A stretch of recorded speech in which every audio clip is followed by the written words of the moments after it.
সবাই বলেন কথা কারোর বুঝতে না পারি, কিন্তু বলছেন এটা বুঝতে পারলেই হইলো। শর্ট আছে কিনা দেখতে হবে। কথাটা বুঝতে পারছেন? প্রথম কাজ কি, মানে মোবাইল ফোন খুলে মাদারবোর্ড হাতে নিয়ে, মোবাইল ফোন কেউ দেখুক আর নাই দেখুক, ইনটেকই হোক, মাদারবোর্ডটা হাতে নিয়ে আমাদের 6 নাম্বার স্টেপে পর্যবেক্ষণ করবে নাকি, এটা কোন অবস্থায় যাতে মিস না হয়।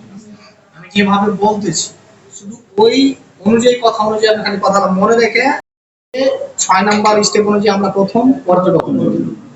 কেউ যদি কাজ করে থাকে তাহলে আমাদেরকে ভালো করে পরিশ্রম দিতে হবে, মানে দেখতে হবে। আর যদি কেউ কাজ না করে থাকে ইনটেক, তাহলে আমরা শুধু ফোকাস দেবো মাদারবোর্ডটা হাত থেকে পড়ার পর আঘাত টাঘাত খেয়েছি কি খাইনি, কোন জায়গাতে পানি টানি গেছি কি যায়নি, এইগুলো ফোকাস দেওয়ার পর আমরা যখন দেখলাম যে এইগুলো কথা হচ্ছে কাজ আমরা 1 ঘন্টা ধরে না করে 2 মিনিটে করবো, কিন্তু 1 ঘন্টা ধরে বিষয়টাকে ফলো করবো।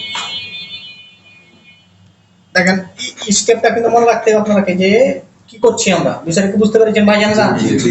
এইগুলো মনে রাখতে হবে বিষয়গুলো, যে মোবাইল ফোন হাতে নেওয়ার পর কাজ যদি এক ভালো করে দেখতে হবে।